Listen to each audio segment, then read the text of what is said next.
Welcome to Drinking Bros, presented by GhostBed.com. Welcome to Drinkin' Bros podcast, kids. I feel like you're one of our maybe third or fourth guests in the studio since the pandemic ended because it's over. Justin, it's over. Oh, it's over. It is officially over because this morning my apartment complex posted new signage that says if you've been vaccinated, you can do what you want. Really? Right. So you're lying about it, obviously. Well, we actually have a shirt on drinkinbros.com where it says I lie about being vaccinated. It would be immoral of me to not do that. Obviously. Now that we've advertised the fact that we're lying about it, it would be immoral of me to not lie. But our guest today is on a hit show on CBS, Justin Melnick. I don't know, Justin, if you'd be able to lie about being vaccinated on air. Actually, no, you can't. I can't.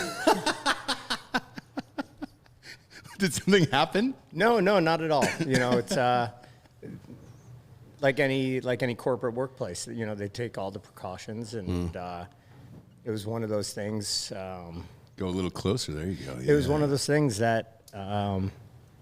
People just want production to go, man. Yeah. I understand people. It's weird to me that people are bragging about getting it, but people are like, yeah, I got it because I want to fucking do my job. Yeah. And I can't otherwise. I've got friends in LA who are like, dude, I got vaccinated just because I had to and I wanted to fucking work. And I'm not mad at that either. Yeah. And usually the people that are talking shit about it are people who are force feeding themselves drugs, alcohol, and fatty foods or sugary foods all the time. Yeah. So it's like, dude, pick a lane. Yeah. If you're going to be a health nut, then be that, but don't pretend like, oh, I'm not injected some weird shit into my butt. Like, I'm not going to get it because I don't fucking feel the need to, frankly. You're a healthy adult. You know, listen, I got it because I want to work, and exactly. I don't want to be the person that shuts down production. Exactly. No, of course there's not. 350 jobs, and I'm not having any more children. Do I necessarily trust what got put in my body? Fuck no. But you know what? If it helps people work and provide for their family, fuck it, I'm down. And I said the same thing. I said, look, man, because I love doing podcasts. I love coming in every day. If Mick Jagger wanted to come on the show, but they were like, look, you got to get vaccinated. Oh boy, there'd be a fucking needle in my arm, brother. If Mick Jagger would come on the show, like I'd be down. Now, see, that doesn't exist for me. Really? No. There's not one person that you would like to have that you get vaxxed up for. No. Who have we not had that I would want? Anna Nicole Smith. She's R.I.P. dead. I mean, we would need a goddamn time machine for R.I.P. or a hologram. What about Michael J. Fox? Oh shit! Michael J. Fox, if he had to communicate throughout the entire show only using an Etch-a-Sketch, yes, I would do it.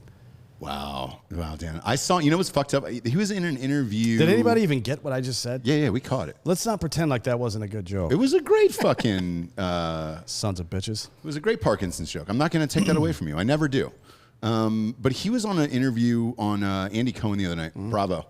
And dude, strangely, it was one of the best interviews of all time. He's fucking friends with everyone. Yeah. Like everyone famous. Andy Cohen just kept firing off people of like, hey man, have you ever partied with the presidents? And he named off like 6. They were like, all right, Michael Jackson. He goes, oh yeah, Michael Jackson. Yeah. I mean, you name it, he's partied with him. I'm sure on your show you get fans that come by. Who's like a crazy celebrity that you met that was a fan of the show? Ooh, a lot of athletes. You know, for me, it's not. I don't follow sports. I watch movies and films, and it's always cool to hear so and so loves the show, and can you send him a hat? You know, Howard Stern loves the show, which is no shit. That's dope, cool. dude. Yeah, he's but for me, honestly, you know, it's the dudes like when we have veterans coming by or dudes from units that we portray that are like, hey, we love the show. Yeah. It's good validation, yeah. That right there is what gives me a hard on. It's the fact that we're able to emulate and tell a story for people that can't. And so other dudes is what. That's what gets you off.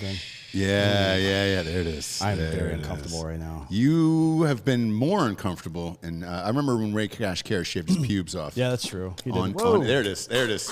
Are we in that too? There you go. It's called a spit take in the biz.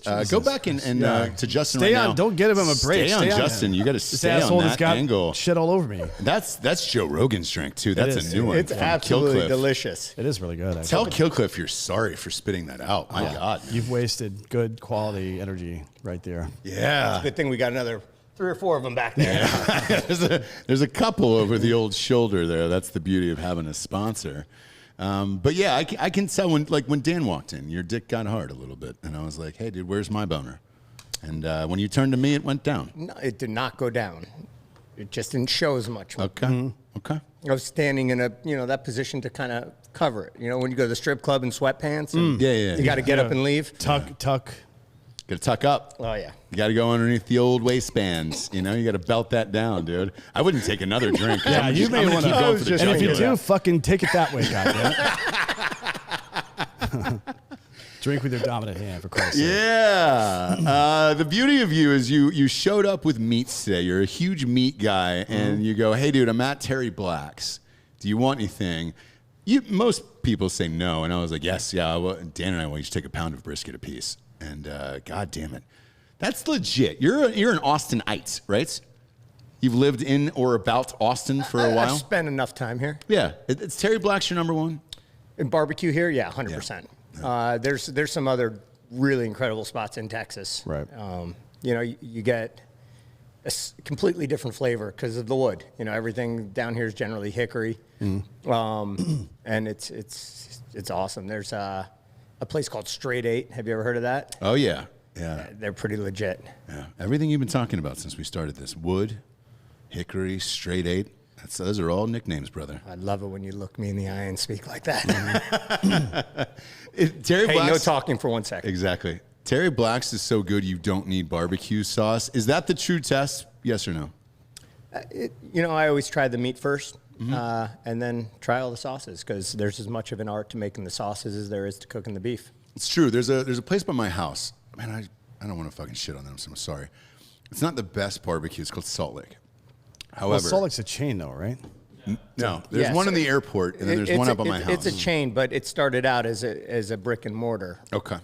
Like a mom. They're OG. They're the first barbecue that has been able to branch out. Dude, their barbecue sauce though is the greatest goddamn thing I've ever had. Try and get their dry meat rub. Oh, really? Oh yeah, killer. Yo, so I was at my neighbor's kid graduated from high school, and he was smoking brisket, the whole thing. Huge meat guy like yourself. Not afraid to rip open that smoker. The one sauce he had was that Salt Lake. And I was like, shit, all right. So it is legit. Joe's in Kansas City, Missouri. So Dan and I had that, I've been to Joe's a bunch of times. Yeah. It's good. Well, you and I went for the AFC Championship the night before, and you and I were at a castle. Right. Somebody had an event at a castle, and we got to go to this fucking castle, right? Yeah. And so they were like, hey, what's something fun and flirty you want to do in Kansas City? We were like, man, we want to tell the audience the hype of the barbecue. And they were like, oh, who said it was the best? And I was like, Joe's. And they were like, great, we know the chef. He'll bring some up. So they drove it up from the fucking gas station to this fucking castle. And God damn it, Joe's is number one. No. Yeah. Now picture this. I'm driving cross country. I see barbecue, down the road, get off the fucking freeway. I drive by, it's a gas station. I'm like, what? Oh, yeah. And then I see the line coming down that side of the street. I'm like, okay, we're stopping here. Yeah. Need to hang out in the car for a second. Daddy's got to go get some beef. Yeah. Yeah. That's what I say when I cruise. Well, anyways. West Hollywood? Yeah. So- Daddy's got to get some beef. Yeah. Daddy's got to get some beef. Hang on, kids. Yeah. Daddy's got to get some beef.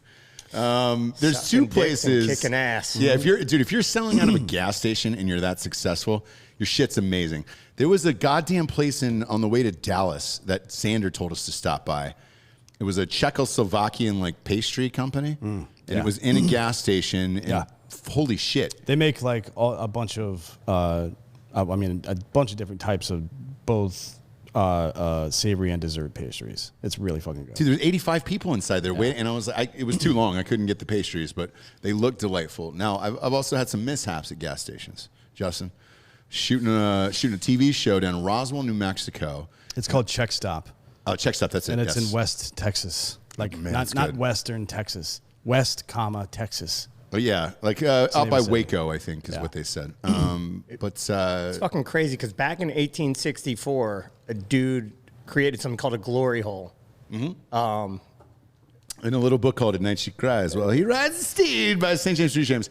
You asked for a signature today on that book, and I gave it. It was for your son to teach him how to be a real man. It's for my 2-month-old son, and this will be the first fucking book that kid ever reads. I didn't know he was 2 months old. Yeah, he's brand new. So you're waiting 18 years to give it to him. I'm proud of you. Yeah, he'll be like me. He'll be reading at like 21. There it is.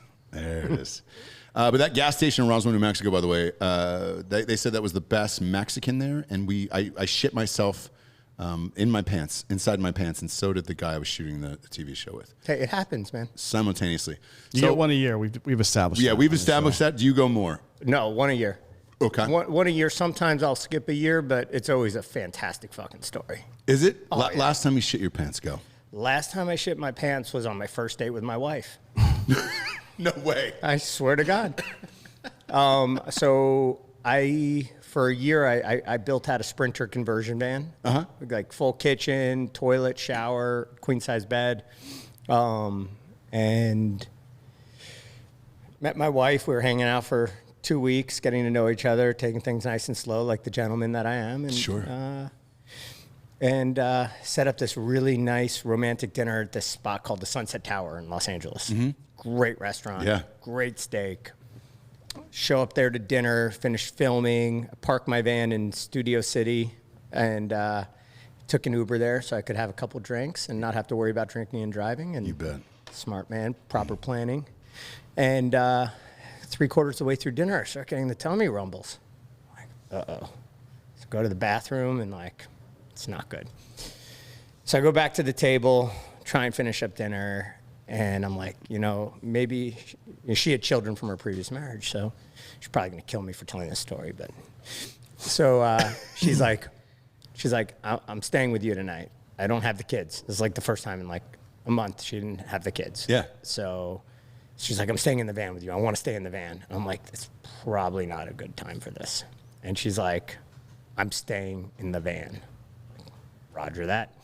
So Well, she's used to changing diapers, so She can change a human. okay.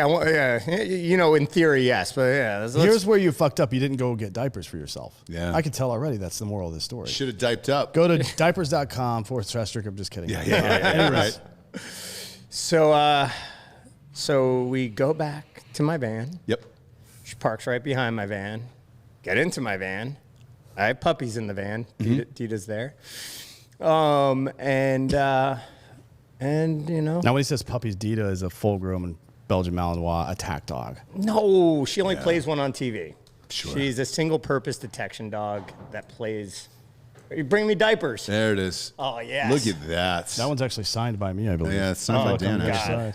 I'm going to a practice beautiful putting this diaper. on you, and it's not used. It's not. Not yet. Not yet. The day's not over. That's for you to use on your next date with your wife.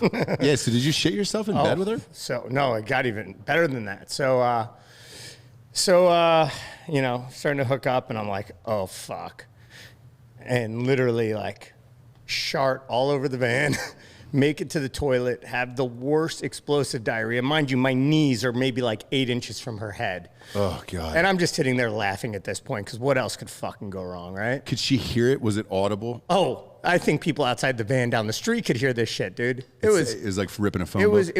was like drinking bad water in South America bad. Like painful to the point where all I could do was laugh. And I was like, do you want to go? And she kind of chuckled and she says, not a chance. Really? And that's when I knew. Look, she sat in that van. I want to talk about, because some people consider shitting your pants, and maybe it is. Well, if I had clothes on, I would have shit my pants. I shit the floor because I was naked. It was Okay, pretty so fucking you guys bad. were about to have sex, or it was after? Don't remember that exact detail, but somewhere in between, probably. Okay. Yeah. And then well, it hit the floor. somewhere in between. Shit hit the fan, no I'm pun sorry. intended. I'm sorry. Let me just circle back on this one. So somewhere in between shitting your pants, but in between pre and post sex, that's during. So there's only 3 things. It's either happened, it's happening, or it will happen. So did you shit your pants when you were banging or what? No, I didn't shit in the bed. It was literally got up and it just was fucking game on. For All my- over the floor. Now, was it It apple? wasn't all over the floor. It was enough that I found it the next day as I was trying to clean everything up. I was like, Jesus. Wait, so you didn't know that a little turd slipped out? Oh, dude, I was so ill. I wouldn't even have known. I'm guessing she knew. Yeah, she knew. definitely I feel knew. like I would know immediately if somebody shat in a room that I was in. Not a room, bro. That's very gracious. A van. Sprinter, Right. man. A Sprinter. Imagine That shitting smell, in a Sprinter. because I have dogs too. And Yeah. one time, about I don't know, 3 or 4 months ago, my dog got sick and shit in the bathroom, which is right next to my room, and I immediately knew. Like as soon as it happened, I saw him walk out, or I'm sorry, I saw him coming back in to the room because I was asleep and it woke me up. And when he was coming back in, I was like, immediately. So I don't think he sat in there for half an hour marinating in that shit. He shat and came right back. I smelled it immediately. This woman knew Oh yeah, 100%. that you would just shat all over the floor. 100%. And now you have a child with her. Oh yeah. Now we have 3 kids. Her 2 from the first marriage, and then Bronson. The shocking part about it is the stink, because I can smell it here, and you're just retelling this story. Oh, yeah. In the Sprinter though, it had to have just hung in the air like Jordan. from the free throw line. It smelled like something out of the movie Seven the next day. Was it a rental? No, it was my van. My Sprinter van. You should have just burned that thing for the insurance money. Gotten rid of it. That's it. How long you guys been married now? About a year. Okay. Yeah, coming up on a year. So, Exactly. I mean, look, if you're out there and you're wondering what the test of true love is, take a fucking huge shit in a Sprinter and then see if she stays. You know what? If she can get through that shit, she can get through anything. Literally. Yeah. Anything.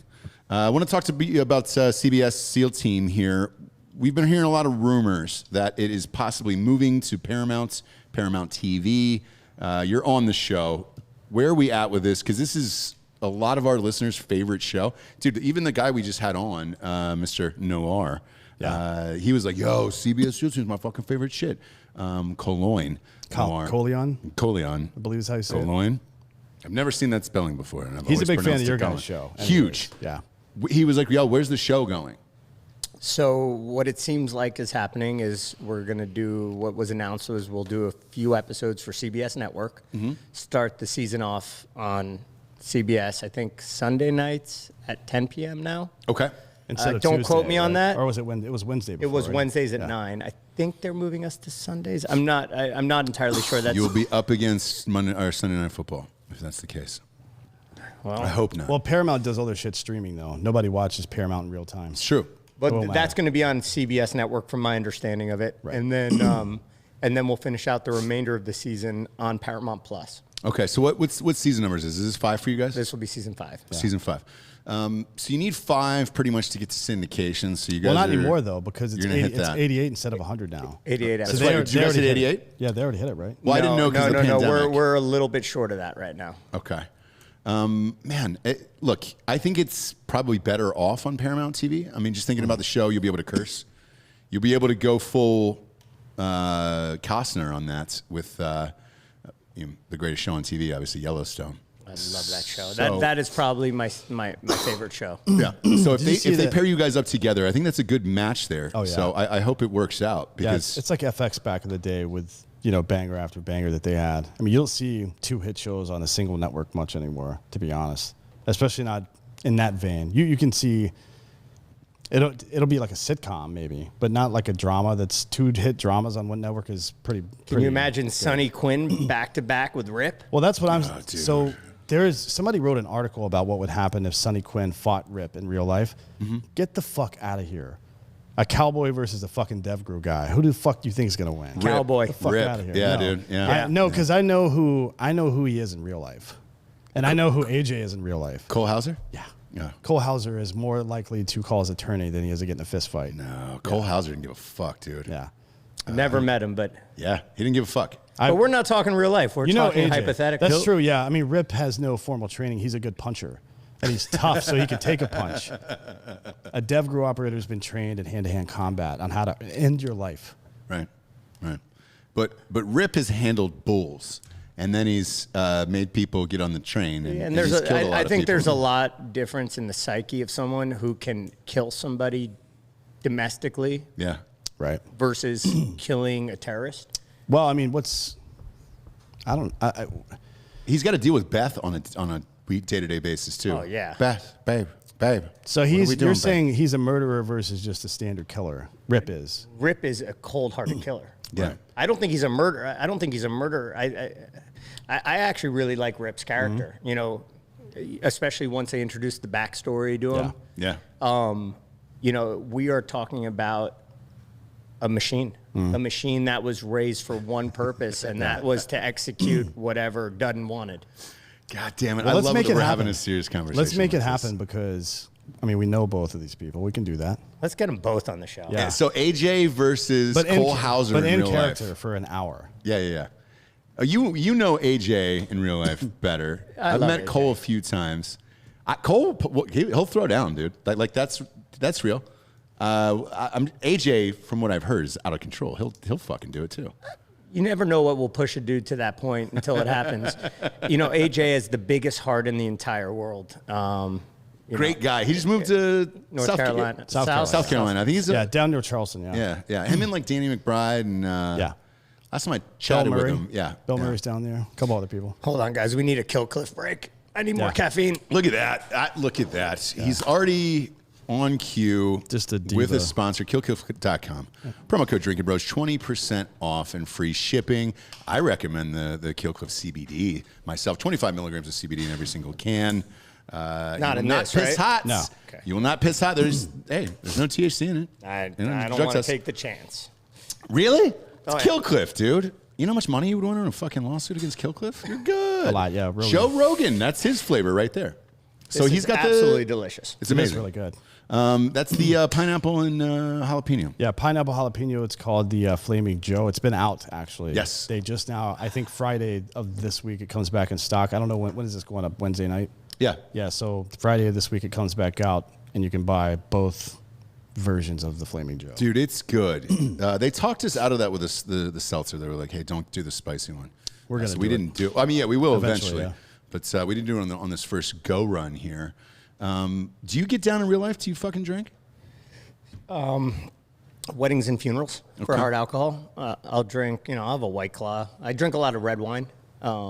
Same. But Well, you're up in California, so like they have the best wine up they there. don't. Italy is the best wine. Well, besides fucking Italy, bro. I'm an Like, Italian Jesus. guy. I drink a lot of straight Super Tuscans. Oh, really? Yeah. Not a Bordeaux fan. Yeah. I'll drink a Bordeaux, if it's a nice old Bordeaux. Something from like the 80s. How's the original Olive Garden in Italy? I heard it's really good. There's an academy there. Only Olive Garden I've ever been to is in Muncie, Indiana. That is a lie, sir. No, endless breadsticks. Yeah. And they're free. But you've been to the one in LA, right? Muncie, Indiana is like a worse version of Branson, Missouri. Is it? Yeah, I've it's never like been it's there. like a Midwestern. People like go there for vacation sometimes, and it's weird that they do it. I absolutely love it there. I miss Muncie? it. You're a fucking weirdo. I think that's where David Letterman's from. Hot Bob, fact check that. I think Letterman's from Muncie, Indiana. I think he's from A Cameroon. weird call if I'm able to remember something like that. Usually I can't. What's your favorite Olive Garden dish? The free breadsticks, bro. I mean, come on. Well, dude. they're not free. They're That's- just unlimited, right? Yeah, that's unlimited. They're endless, is what they are. Because by the if way. you, I don't know. Technically, they could be free if you never order. There you go. If you just like order a water, like yeah, we'll order in a few, and like you know what? I've actually filled myself up on breadsticks. I hate to do this to you, but I'm getting the fuck out of here. Put it up on. Is he from Muncie? Indy. What's he from? Indianapolis. He's from Indianapolis. Yeah, but that's probably not true because nobody's from Indianapolis. I'm not from Atlanta. from a suburb. I'm from a suburb of Atlanta.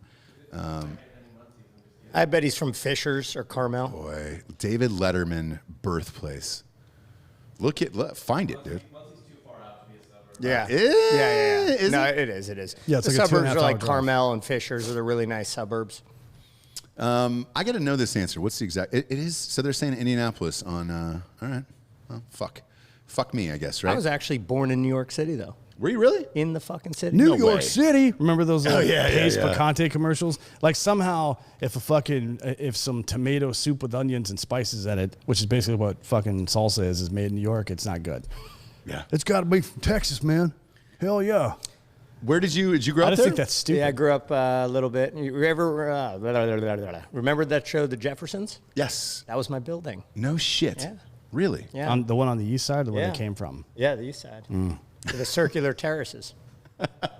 Yeah, they have like the fucking turrets. on Yeah, the many outside. eggs got launched out of those windows during my childhood. Did- Soggies. You ever throw soggies? Oh yeah, dude. Wet paper what towel? Oh no, a soggy to me is a soggy biscuit. And we all know what that is. Did you have a bunch of people there that stopped by and were taking pictures of the Jefferson Building all the time? All the time. Did you ever like put on blackface or anything and go out and pretend to be one of them? Because if I find it on Twitter, you're canceled. Canceled, Justin. Yeah. Now's your time to fess up. Yes or no? Never did that. Okay. If you Never did that. If you did, you did, obviously. But, Didn't even know what that term meant until a year ago. Blackface? Yeah. I missed that show. That was a good show. I'm going to go through the classic entrees here at Olive Garden. I want you to tell me, because you're a true Italian. I'm Italian. I'm Jewish. Okay. Nope. You said you love the wines in Italy. Only Italians do that. Do you go with the chicken and shrimp carbonara? Because it looks delightful online. Well, that's not even how you say that word, but How do you say that? not like that. Carbonara?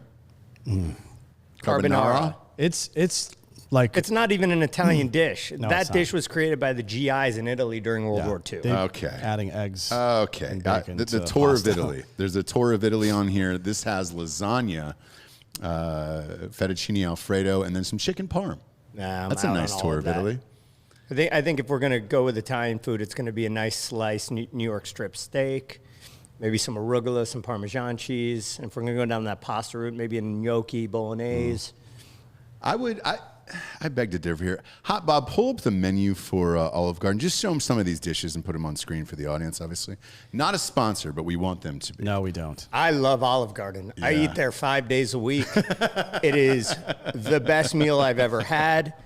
I'm so happy you guys brought it up today because all I can tell you is I've never had service at any restaurant quite like I have had at Olive Garden. Wow, you really went full ham on that one. Yeah, you did. There it is. Pop up one of those dishes. Pop up that tour of Italy. Look at that, Bob.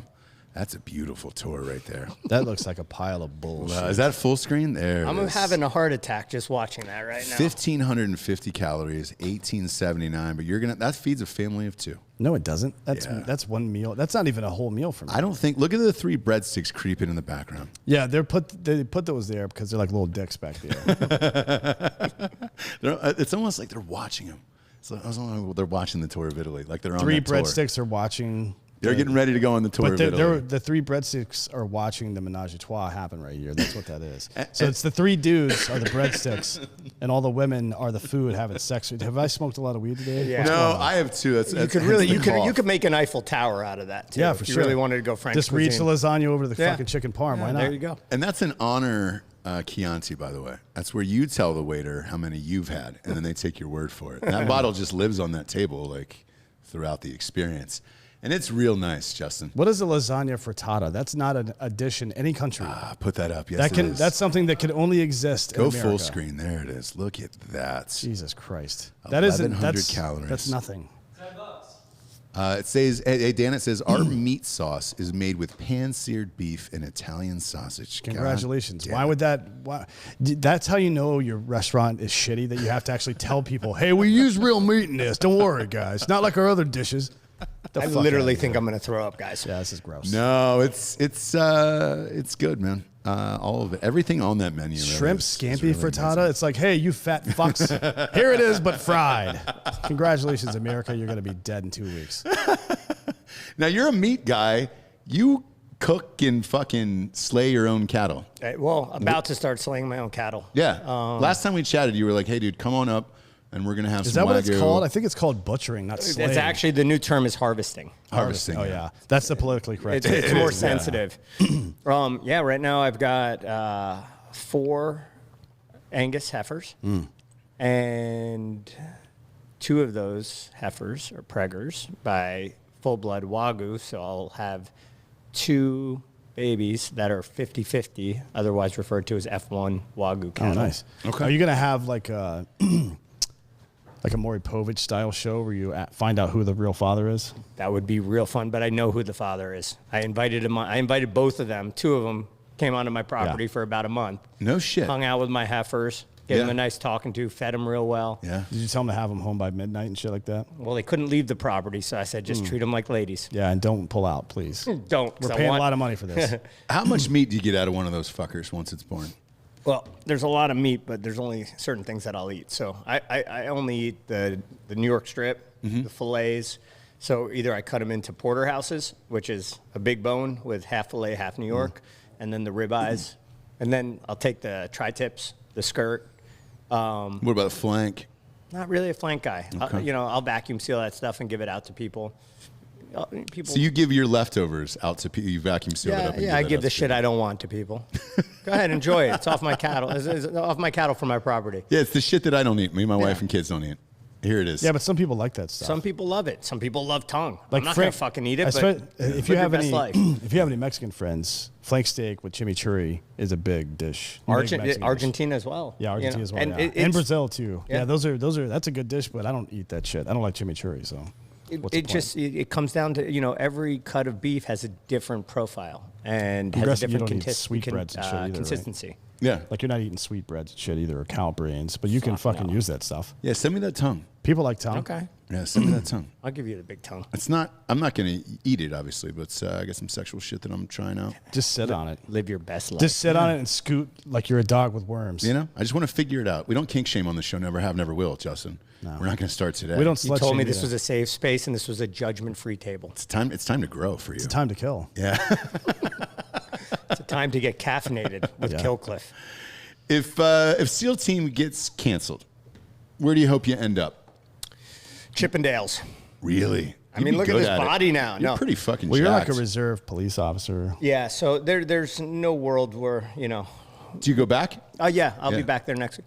My life there now is really integrating in with the community, trying to humanitize the badge. They use me for training stuff, and I go out to other agencies, other departments, other units, and put on different courses for like high angle stuff with dogs. Try and contribute to the community as much as possible, but working the road is not a reality because you're too famous. It's not that at all. It's just that in Middle America, the show's huge and everybody knows. And when people, I just said you're too famous. Yeah. I don't like. I'm like a Z-level actor right here. But that's it. That's an important part of the process is doing, if you want to call it humanization, I guess. Actually, we have a new show starting soon with one of the guys that founded Humanizing the Badge. Yeah. So that's a big deal, right? Community policing in general is a big deal, and getting back to that, advocating for you can't be advocating for one side or the other. You're advocating for the right solution for people. And the only way that solution will ever come about is by the relationships with the community and the police department. So, if it's a huge win for me personally if I can take the platform from the show and integrate that into my community and help inspire kids to do good, to chase their dreams, and to not think that cops are out there to throw them in jail, and it's worked really well. It's one of the reasons why we started this podcast. So it's Mike the Cop and Eric Tansey, and it's police. They're retired, so they can say whatever they want, which is great because some of the guys that are still on, and you can attest to this, you can't say shit anymore, man, or you're getting fired. It's we live in a society now where just shut the fuck up and work. No good will come out of weighing in your opinion on anything. No, you're not going to change anybody's minds. Just go out there and do the best job you can every single day and just look to be an asset. People don't want to have conversations these days. They want to run with the narrative that they formulated in their mind. And hey, live your best life. Yeah, but every actor's got an opinion. What's yours on Israel and Palestine? You're such a piece of shit. I'm going to give you the same answer I gave you a little while ago.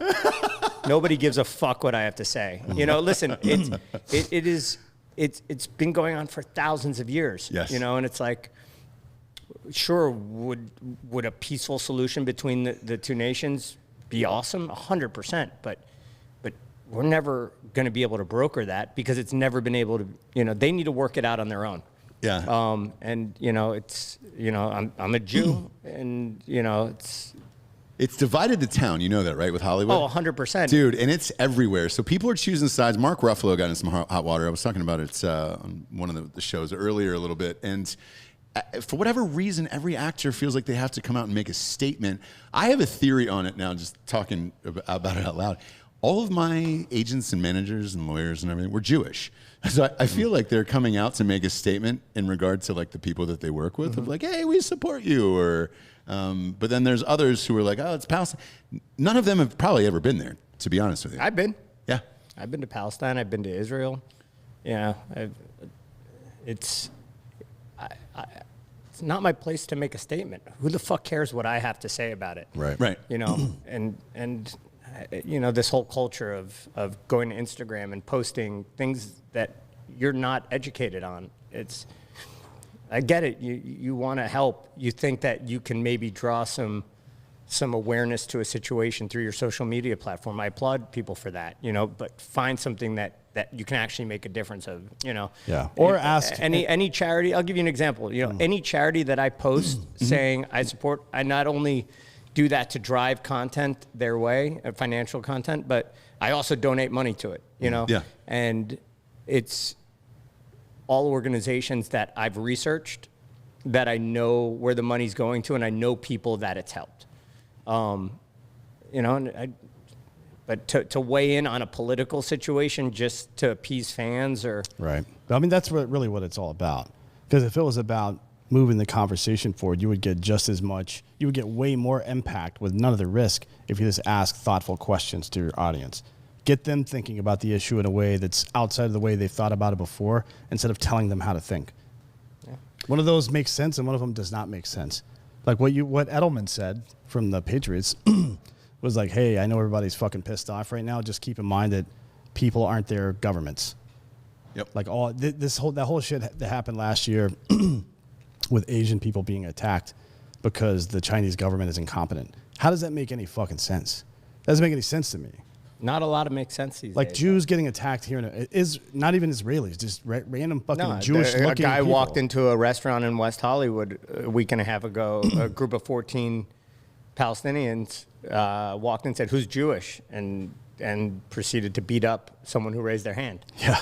You know, listen, I don't care if they walk in and say, "Who's this? Who's that?" It's unacceptable. We live in America, where we live here so that we can practice the religions we want, marry whoever we want, have our political views that we want. You know, to suffer violence because we align ourselves to whatever that is just unacceptable. Yeah, it's absolutely unacceptable. And to be honest, people will have to start getting back into people's faces. All the shit that happened, the anti-Asian shit that happened, which again is fucking, that doesn't make any sense. They didn't. It's not like the diaspora of Asians all over the world had a vote and said, you know what, we really like China and hate Taiwan, man, fuck them. Like, that's not a reality. And they didn't decide about some lab in the middle of Wuhan.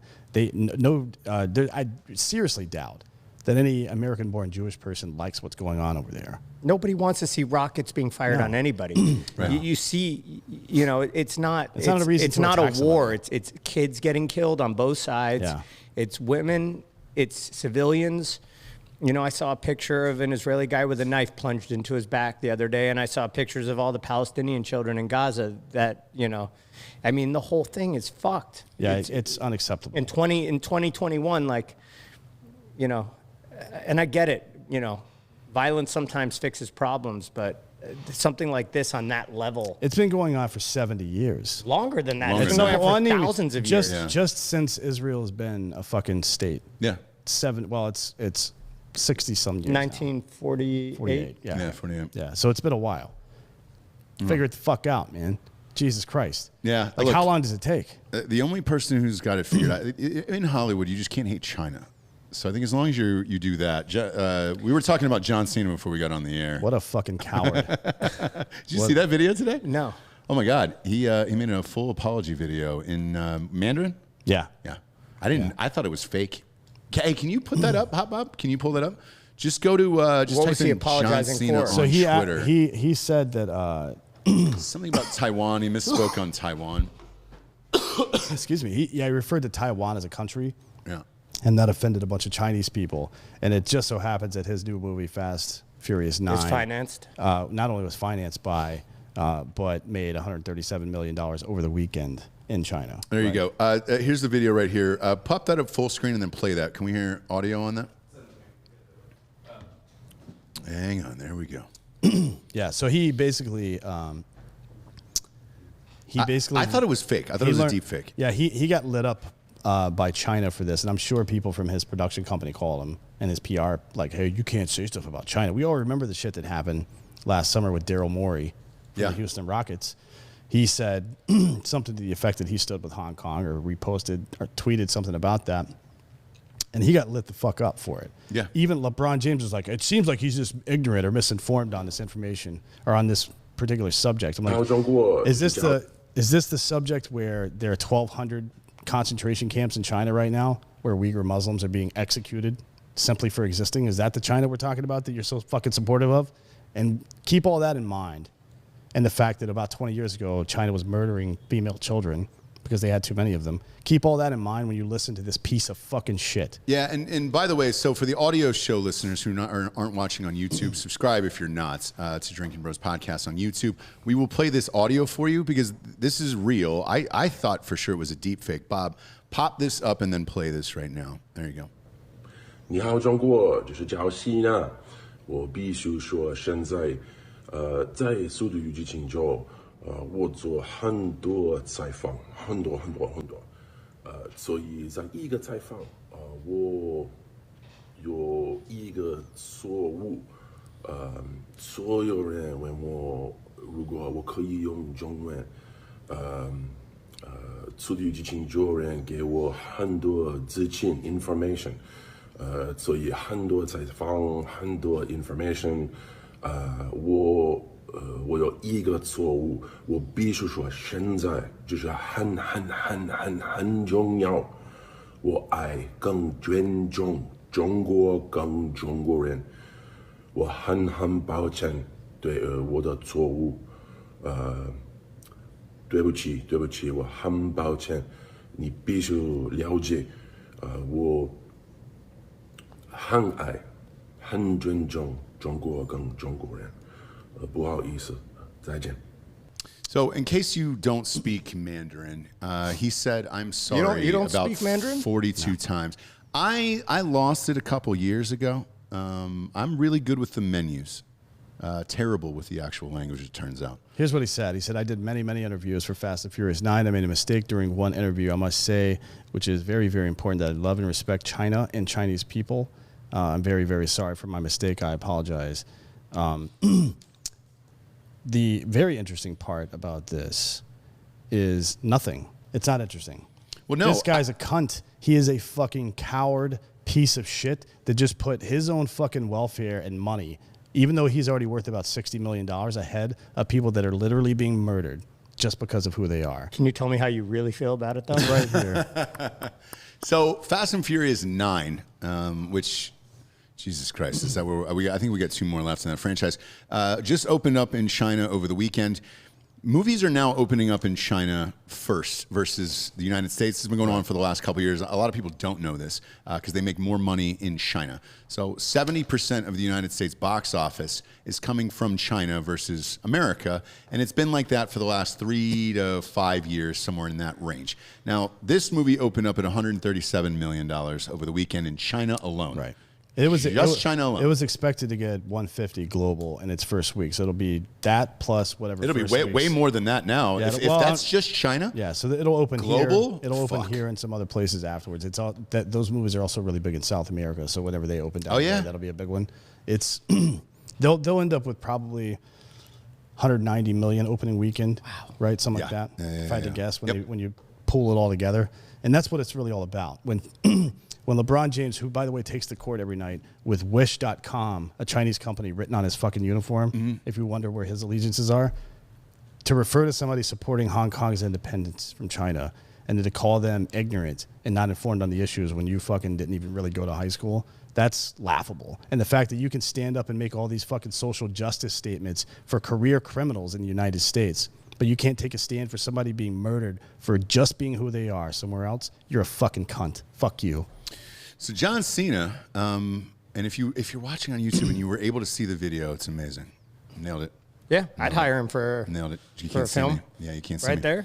Look, if you're gonna pray to China that much, I mean, dude, I get it. That's pretty much all we're making movies for. So who cares? You know, I also feel like in a way people make statements very broad, where you can say, yeah, the Chinese government freaks me out. Yeah, the Russians freak me out. Yeah, we should be scared of those governments. Yeah.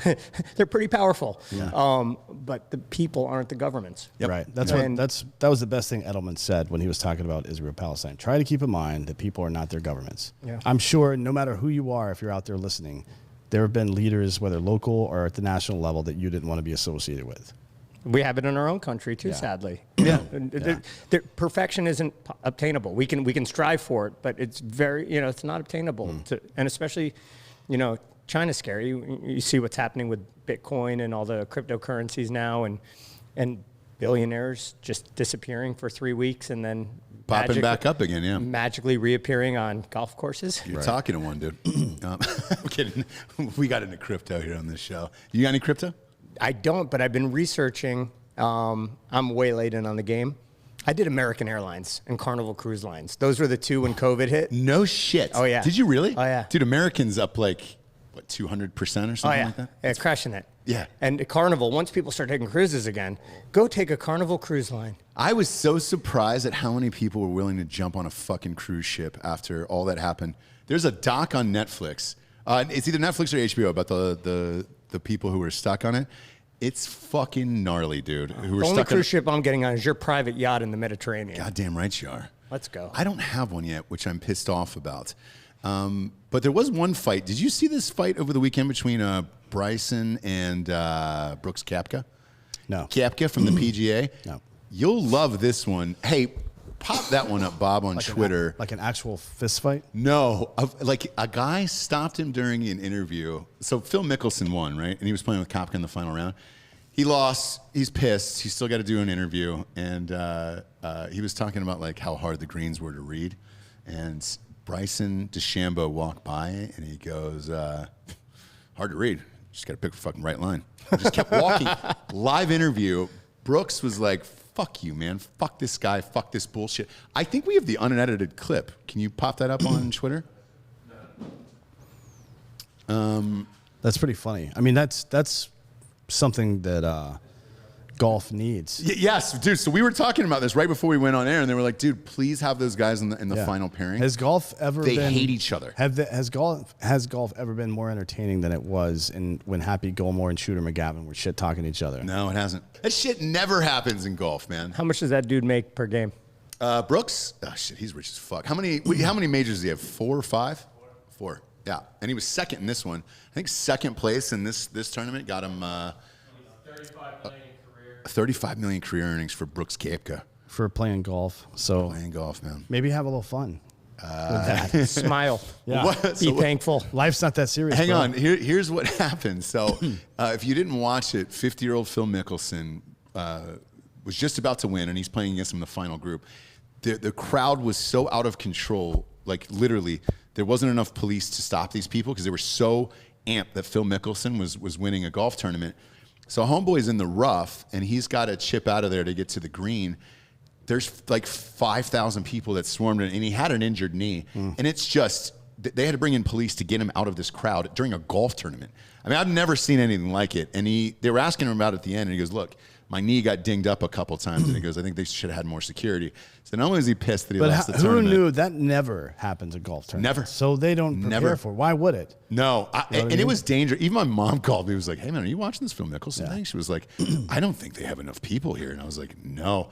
At one point, it could have turned where they either carried him off the course like Rudy and then took him back to a hotel, and he could have done nothing about it. And then did knee surgery on him. Or yeah, exactly. Or they were going to be like, "All right, we're going to be respectful and Oh, do you're this." talking about Mickelson. Mickelson, yeah. Sorry. But with Koepka, they didn't give a shit. They just ran over this motherfucker to get to Phil. And I they didn't were realize like, "Dude, that. you lost." I didn't realize Mickelson, I didn't realize he had such rowdy fans. Is he the new John Daly?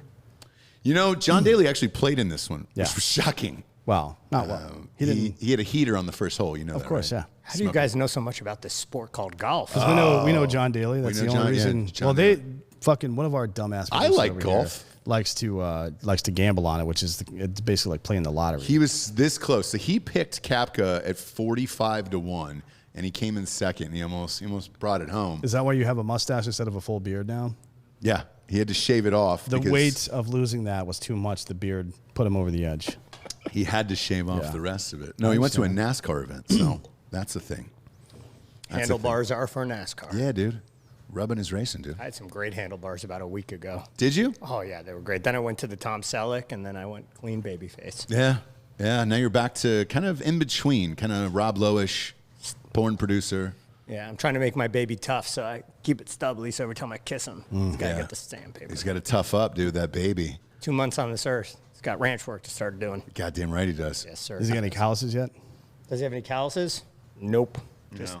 Just on his lips from sucking all them boobies. Yeah.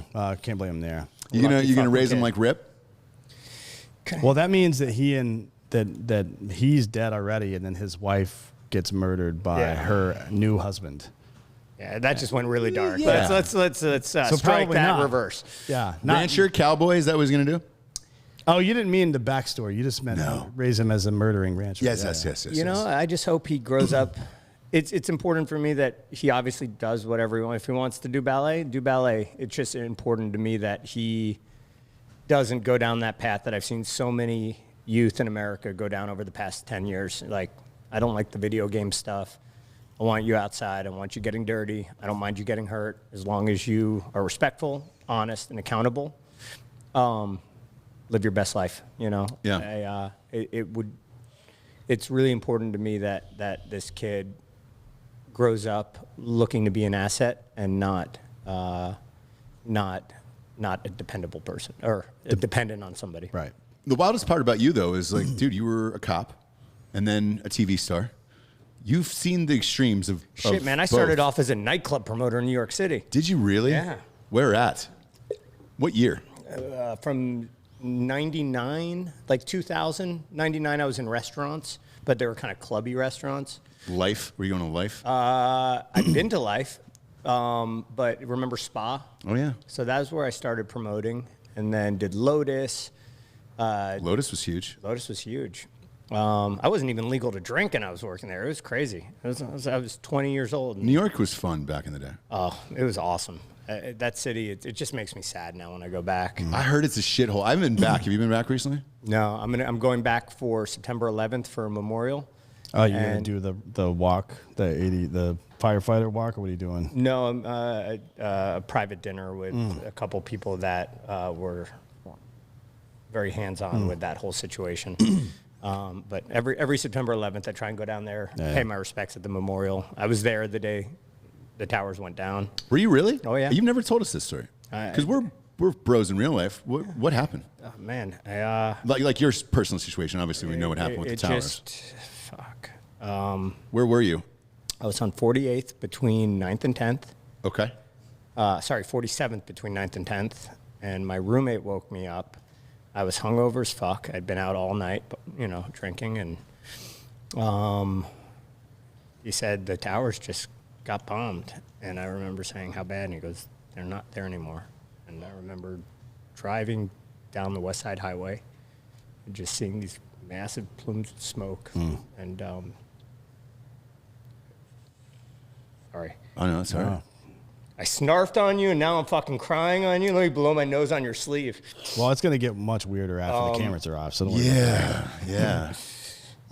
Yeah. Did you get out? Did you pull over and get out? No, I just kept heading downtown to my girlfriend's house. At the time, she lived in the East Village. And then, it was a scary time, Planes were falling out of the sky. Pentagon got hit. Yep. Nobody knew what the fuck was going on. Right.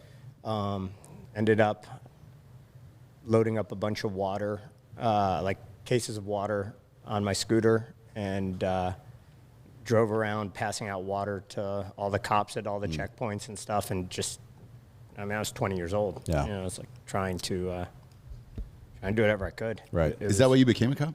No. I ended up going down that road after the nightlife stuff. I got into fashion photography. And just realized it was the same people, different time of day. Yeah. I just didn't want to It's do that. assholes everywhere. Yeah. It was just a very indulgent life that you weren't really doing anything. You weren't. It was you'd be on summer vacation in the south of France on some dude's yacht, and you'd be planning New Year's trips to South America. Like there was nothing I'm glad I got to see it because I know I'm never going to think I'm missing out on anything. But there was no there's no soul to it. No substance. Yeah. No substance. So another club promoter had started an organization where they were digging wells in Uganda, and he had dug a well in northern Uganda, and that was Joseph Kony was pretty huge at that point. This was like 2006. Carl Weathers, yeah. Yeah. And no one could verify that the well had been dug, so he gave me the GPS coordinates, and took all my money that I had saved up and dumped it and invested it in this company. And I was like, fuck it, get rich or die trying. So grabbed a camera and went to Uganda, landed in Kampala, and linked up with a local there that worked for the organization. And the driver, we spent a month like tearing through northern Uganda, like through all of the child soldier stuff, through all the night commuters, seeing what the world was really like. And it wasn't full of bottles of Absolute Vodka and Cristal and models and celebrities. It was people that didn't know if they would make it through the night and be able to have a heartbeat the next day. And it just kind of captured me. And then from there, I got this giant fucking boner for seeing what the world was. I was, so I ended up hitting Yemen, all over the Middle East, Palestine, Israel, most of the Saudi Peninsula except for the Kingdom of Saud, all over South America, into the favelas, into the slums. Then ended up going to Afghanistan and embedding with the army. And I just fell in love at that point. I just saw a group of people that I wanted to be when I grew up. I saw people that, weren't there to slaughter and kill, but there to help. People that were soliciting help from their church groups and their family members, schools, getting school supplies and backpacks and medical supplies and going out and helping nomadic villagers. It didn't matter if you were a nomad or if you were, in the city, They were putting together these programs to go help girls get educations, help provide security for women there. Amazing outreach. And I was like, this is what I want to do. And then came back and got really jazzed and started going through the 18X program and realized that I would never make it. My personality at that point was nowhere near. I never played team sports. I didn't know how to communicate in a team or work in a team. I was really worried about the whole peer out process on it. And so ended up moving to LA for this chick, and she totally dogged me, and I was in a fucking dark place. And ended up in Indiana with a friend who was there, working as a reserve at the city police department, and fell in love with it, and ended up interviewing all over the county and meeting my chief of police, I went out on a ride along with him, and I saw the way he was with people, and very direct and just such an honorable person. I was like, this is where I want to be. So started out there, and then it just turned into a crazy wild ride after that. Jesus Christ, man. I mean, I was not expecting all that. Yeah. There you go. That's amazing. That's a short story, too. We went from spit takes at the beginning to crying to boners to Shitting. Uganda. Did you get rich in Uganda? You said get rich or die trying. No, I got rich off of coconut water. Really? Oh, yeah. So, Vita Coco? Yeah. Yeah, so I was one of their first investors. Are you fucking serious? Yeah, that's where I made my money. Holy shit. Yeah. Why? Why did you do that? So, I mean, it's awesome, and I love it. That's one thing I would never think to invest. So, a mutual friend connected me with the founders of it back in like 2004, and we went out to this dinner, and I tasted and literally spit it all over his sleeve like I just did over here. Yeah. I was like, this shit is fucking gross. He wanted me to like launch it with all the celebrities and all the models and all the nightclubs and blah, blah, blah, blah, blah, and put it out on all the tables and, before Instagram. Doing what Instagram does now, but before the In real life? Yeah, exactly. So I ended up going down to Brazil. I went down to Brazil with John Stamos. out of all people. Why Stamos? Because he's the best of all the Greeks. I understand Because he's the that. fucking man. But you're No, like, what's your connection? With Stamos? mutual friends, and he just finished a show and wanted to go down and check out Brazil, and I'd been down there a few times, so I rolled down there with him and ended up meeting someone who's like my brother now, and I missed like 4 flights. I've never missed a flight in my life except for those 4 days because it was so much fun. I just kept subconsciously because of missing my Stamos. flight. No, he bounced back to LA, and I'm staying with this Brazilian dude at his palace, and I woke up late. And the kid's my age. He owned a modeling agency, and he went to work, and none of the security spoke English. The housekeepers didn't speak English. So, like, literally for the whole day, I was starving. I didn't know how to ask for anything in Portuguese. And they had coconut water in the mini fridges in the bedrooms. So I'd, like, literally drank it all throughout the day because I was fucking hungover and starving. And those things really fix hangovers. Yeah. So I ended up getting hooked on it, came back to New York, dug through my entire apartment, found the dude's card, was like, let's do this. And bought a piece of the company. No shit. 2004. What the fuck, dude? Yeah, maybe 2005 at that point, yeah. Did you sell out of it or you still own it? I sold out. Yeah. How fast was that process? 10 years. Okay. I would have liked it to have been a little bit quicker, but that's what you said. Yeah. No, that's what I said. Yeah. What did they say? They were all in, and they were like, yeah, I think a few things had happened, but they were holding out for that $1 billion deal. The whole vitamin water thing went off, and everyone had that. It's like, motherfucker, there's no difference between 900 million. Like, if you're making 900 million, take the 900 million. Yeah, exactly. Don't hold out for the bill. Yeah. Yeah, we we were involved in a conversation with a lawyer. We have some investors in the hard seltzer company, and they were like kind of dancing around at the entire hour, and then finally towards the end, they were like, "So, if somebody comes at you guys with like a decent number to buy it out, are you gonna hold? Are you gonna?" I was like, "Look, I know where you're going with this. We're gonna sell the shit out of it, okay? We're going to get rich and then start something new." Yeah. Yes, because if you're a creative person, you can have a million different ideas in this world and move on and do that. If you just got this one, then you're going to be stuck on that forever. And it's just like, all right, cool. Our thing is just trying to make the greatest hard seltzer of all time, getting it out into the world, and then somebody else can fucking take over. Where's this hard seltzer? Let's drink Comes some. out August or September right now. The contracts are almost done, so we're in the lawyer stage where it's like, it's not fun. The seltzer itself is done. It's just the lawyers now who are just going back and forth, going, "Oh, well, it'd be great for this," and so we're just trying to help you cover all your bases. Like, no, you're trying to squeeze another fucking hour out of me so you can bill me for it, you motherfucker. Yeah. Every morning you wake up, there's a bill there of an invoice, and it was like, "Hey, remember that phone call we took 3 weeks ago?" Yeah. Oh, that's right. You're gonna bill me for that. Okay, cool. Now's the point in the show. We get to the Drinkin' Bro of the Week, which is somebody who's inspired you or helped you become the person you are today. Justin, I know you've answered this question before because you've been on a few times, but do you want to give it to Coney, dude, at this point? Joseph Coney? That motherfucker, if he's still even alive out there. He is, dude. They never found him. Never found him. That dude was insane. I've never heard of or seen someone that is as crazy and ruthless as that motherfucker right there. Was it as bad as I remember the internet video when they were, Coney Worse. and the thing. Worse. Yeah. They never got him.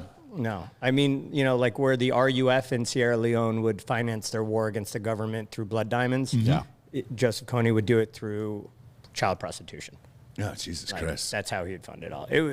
Dude needs to die like probably the most painful way. Yeah.